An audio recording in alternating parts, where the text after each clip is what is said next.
요한복음 2장 23절로 25절 말씀 함께 봉독하시겠습니다. 유월절에 예수께서 예루살렘에 계시니 많은 사람이 그의 행하시는 표적을 보고 그의 이름을 믿었으나 예수는 그의 몸을 그들에게 의탁하지 아니하셨으니 이는 친히 모든 사람을 아심이요 또 사람에 대하여 누구의 증언도 받으실 필요가 없었으니 이는 그가 친히 사람의 속에 있는 것을 아셨음이니라. 아멘. 오늘 본문 말씀은 이제 예수님께서 우리의 모든 것을 알고 계신다는 사실을 우리에게 증거해 주고 있습니다. 먼저 23절을 보게 되면 이렇게 말씀하고 있는데요. 유월절에 예수께서 예루살렘에 계시니 많은 사람이 그의 행하시는 표적을 보고 그의 이름을 믿었다라고 말씀해 주고 있습니다. 즉 예수님께서는 사람들에게 표적이라고 하는 것은 우리가 주일에 들었던 것처럼 보이지 않는 것을 보이도록 나타내는 것으로서 바로 예수님이 누구신가를 드러내시는 그런 표적을 행하시자 사람들이 그 표적을 보고 예수님을 믿었다라고 말씀해 주고 있습니다. 어떤 면에서 표적이라고 하는 것은 믿을 만한 증거물로서 예수님을 믿을 만한 것이 무엇인가를 사람들에게 예수님께서는 계속 보여주셨다는 것을 가르쳐주고 있는데요. 즉 당신 자신이 누구신지를 사람들이 알 수 있도록 예수님은 계속 표적을 보여주셨고 그리고 사람들은 그 표적을 보고서 예수님이 누구신지를 믿게 되었다는 사실을 오늘 본문은 우리에게 가르쳐주고 있습니다. 우리가 앞서 살펴본 것처럼 가나 혼인잔치에서 예수님께서 물을 포도주로 바꾸신 그 표적도 바로 예수님이 누구신지 곧 하나님의 아들 되심과 그리스도이심을 드러내시는 표적이었다는 것을 알게 되는데요. 바로 그것을 통해서도 예수님은 당신 자신의 영광을 나타내시고 당신을 믿을 수 있도록 사람들을 이끌시고 있었다는 것을 말해주고 있습니다. 그래서 요한복음 2장 앞절인 앞에 있는 11절을 보게 되면 예수께서 이 첫 표적을 갈릴리 가나에서 행하여 그의 영광을 나타내심에 제자들이 그를 믿으니라 라고 말씀한 것 같이 이렇게 표적은 예수님을 믿을 수 있는 증거물이었다는 것을 가르쳐주고 있습니다. 또 우리 본문 바로 앞에 있는 성전 정화 사건도 어떤 의미에서는 일종의 표적이라고 말할 수 있는데요. 바로 이 사건을 통해서 예수님께서 바로 참 성전이시며 성전의 주인 되신 하나님이시며 또 우리를 거룩한 성전으로 우리를 온전케 하시는 바로 그리스도시라는 사실을 증거해 주심으로 바로 이 모든 행하시는 일들이 바로 예수님의 표적이었다는 것을 우리에게 말해주고 있습니다. 그래서 2장 22절을 보게 되면 죽은 자 가운데서 살아나신 후에야 제자들이 이 말씀하신 것을 기억하고 성경과 예수께서 하신 말씀을 믿었더라라고 말씀함과 같이 예수님께서는 계속 표적을 말씀하셨고 또 그 행하신 일들이 바로 예수님이 누구신가를 드러내는 표적이었다는 것을 우리에게 말해주고 있습니다. 이처럼 예수님께서는 공생의 기간 동안에 수많은 일들을 행하셨는데요. 바로 그 모든 것들은 당신 자신이 누구신가를 드러내시는 표적이었으며 또 앞으로 당신이 무엇을 행하실 것인가를 드러내시는 표적이었다는 것을 우리에게 말해주고 있습니다. 그래서 요한복음 20장 31절로 32절을 보게 되면 이렇게 말씀하고 있는데요. 예수께서 제자들 앞에서 이 책에 기록되지 아니한 다른 표적도 많이 행하셨으나 오직 이것을 기록함은 너희로 예수께서 하나님의 아들 그리스도이심을 믿게 하려 하며 또 너희로 믿고 그 이름을 힘입어 생명을 얻게 하려 함이라라고 가르쳐주고 있습니다. 즉 요한복음을 기록한 목적이 무엇인가를 설명하고 있는데요.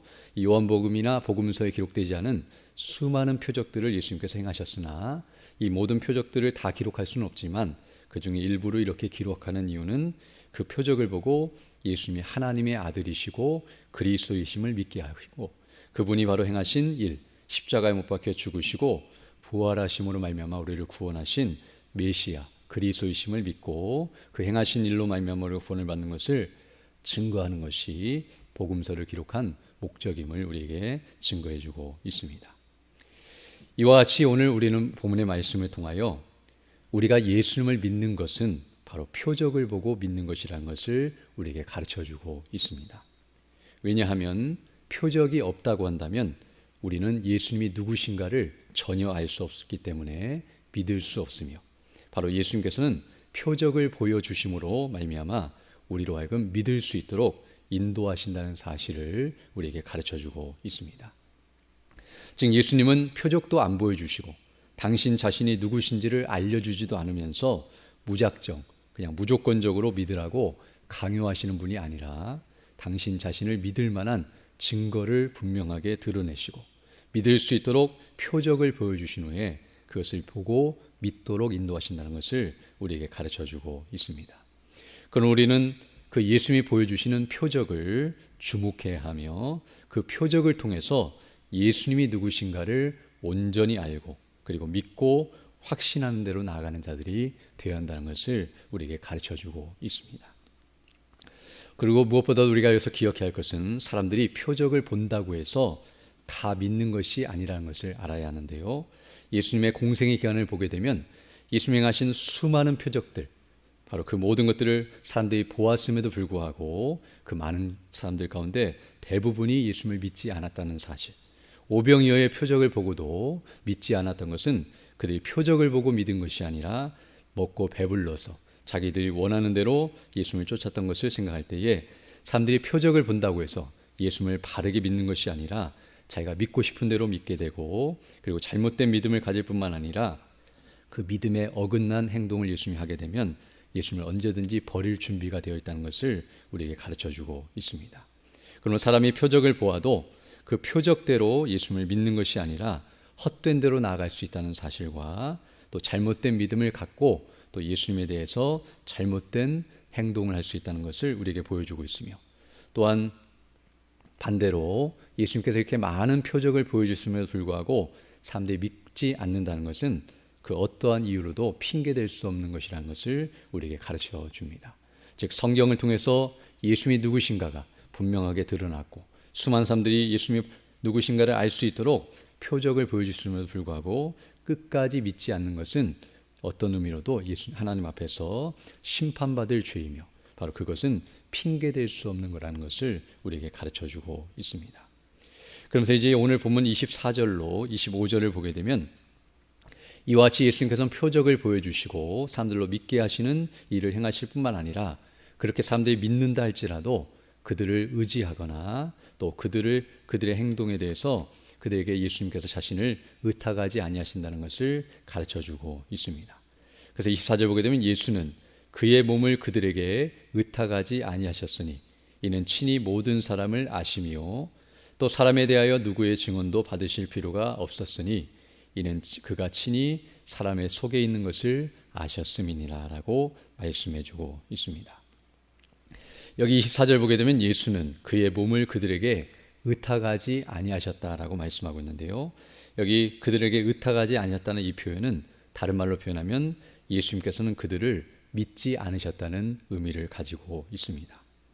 즉 사람은 다른 말로 표현하면 믿을 만한 존재가 아니라는 사실을 우리에게 가르쳐주고 있으며 예수님은 25절 하반절에서 말하는 것처럼 그가 친히 사람의 속에 있는 것을 아셨음이니라 라고 말씀한 것 같이 사람이 얼마나 부패한 존재이고 얼마나 완악한 존재이며 얼마나 미련하고 무능력한 존재인지를 잘 아시고 계시기 때문에 그들에게 자신을 맡기시거나 그들을 믿지 않으셨다라는 것을 분명하게 말씀해주고 있습니다. 즉 사람은 아무리 표적을 본다고 할지라도 그리고 그 표적을 보고 믿는 것처럼 보인다 할지라도 그 믿음을 끝까지 견지할 능력이 없다는 사실을 우리에게 다시 한번 가르쳐주고 있습니다. 제가 앞서 많은 사람들이 표적을 보고 예수님을 믿었지만 그 믿음이 대부분은 거짓된 믿음이었다는 것을 우리가 알게 되는데요. 바로 수많은 사람들이 잘못된 메시아관을 가지고 그리고 예수님을 잘못되게 믿거나 또 그런 믿음을 가지고 있다가 예수님을 환영한 때도 있었지만 자신들이 원하는 것을 얻지 못할 때에는 언제든지 예수님을 십자가에 못 박으라고 외치면서 배신하고 돌이킬 수 있는 것이 인간의 모습이라는 것을 예수님은 잘 아셨기 때문에 바로 예수님을 믿는 자들을 향하여서 예수님께서는 자신을 맡기시거나 그들을 온전히 신뢰하지 않으셨다는 것을 우리에게 가르쳐주고 있습니다. 또한 거짓된 믿음이 아닌 참된 믿음을 가졌다 할지라도 그 믿음이 얼마나 연약한 상태에 있는가를 예수님은 잘 알고 계시는데요. 우리가 아는 것처럼 제자들은 물론 가룟 유다를 제외한 나머지 제자들인데요. 바로 그 제자들은 참된 믿음을 가지고 있었지만 마지막에 예수님께서 잡히시고 고난을 당하시자 그 예수님을 버리고 도망치는 모습을 통하여서 그들이 믿음을 갖고 있었지만 스스로 그 믿음을 견지하거나 그 믿음에 합당하게 행할 수 없는 것이 인간의 연약함과 부패한 모습임을 예수님은 아셨기 때문에 그 제자들에게 자신을 맡기시거나 그들을 의지하지 않으셨다는 것을 우리에게 분명하게 가르쳐주고 있습니다. 즉 사람이 이런 상태에 있는 것은 바로 인간이 죄로 인하여 타락하였고 스스로에게서는 아무것도 나올 수 없는 무지하고 무능력한 존재라는 것을 우리에게 가르쳐주고 있는데요. 우리가 아는 것처럼 이 믿음이라고 하는 것도 우리에게서 난 것이 아니기 때문에, 즉 우리 속에서 나올 수 있는 것, 우리가 만들어낼 수 있는 것이 믿음이 아니기 때문에 우리가 믿음을 견지할 수 없을 뿐만 아니라 또 그 믿음을 끝까지 지킬 만한 힘이 우리 자신에게 없기 때문에 이러하다는 사실을 예수님께서는 우리에게 가르쳐주고 있습니다. 즉 믿음이라고 하는 것은 하나님의 선물로서 하나님께서 주시는 것이며 그 믿음을 지킬 수 있는 것도 성령께서 능력을 주시고 은혜를 주셔야만이 우리가 믿음을 지키고 그 믿음에서 떨어지지 않는다는 것을 생각할 때에 우리 스스로 그 믿음을 지키려고 하거나 믿음을 만들어내려고 한다는 것은 결코 있을 수 없는 일이며 우리가 믿음을 가진 것도 하나님의 은혜라는 사실을 다시 한번 가르쳐주고 있습니다. 그러므로 우리는 오늘 본문의 말씀을 통하여 다시 한번 깨닫게 된 것은 우리 자신을 믿고 우리를 의지하는 것은 어리석고 미련한 행동이며 바로 오직 예수 그리스도를 믿고 의지하는 것만이 지혜롭고 능력 있는 삶을 사는 비결이라는 것을 우리에게 가르쳐주고 있습니다. 오늘 본문에서 예수님께서는 표적을 보여주셨다고 말씀하고 있는데요. 바로 이 표적이라고 하는 것은 예수님이 누구신가를 드러내시는 그런 증거물로서 예수님을 믿을 만한 증거를 보여주셨는데 바로 예수님은 그 표적을 통해서 당신 자신의 생각과 뜻과 그리고 당신 자신이 누구신가를 드러내실 뿐만 아니라 하나님이 어떠하신 분이시며 그 행하실 일이 무엇인가를 분명하게 드러내시는 그런 표적들이었다는 것을 알게 되며 우리가 예수님의 표적을 믿을 수 있는 것은 예수님은 어제나 오늘이나 영원토록 동일하시기 때문이며 바로 그 표적을 통해서 예수님이 누구신가를 분명히 알 수 있기 때문입니다. 그러나 우리의 표적, 우리가 하는 말과 우리의 행실과 우리의 삶은 사실은 우리가 믿지 못할 존재라는 것을 드러내는 표적이라는 것을 알게 되는데요. 우리는 생각하고 말을 한다 할지라도 그대로 행할 수 없는 존재라는 것을 우리의 스스로의 삶이 증거하고 있고 우리가 행하는 모든 일들은 우리가 믿지 못할 증거라는 것, 믿지 못할 존재라는 것을 증거하는 근거가 된다는 것을 우리에게 가르쳐주고 있습니다.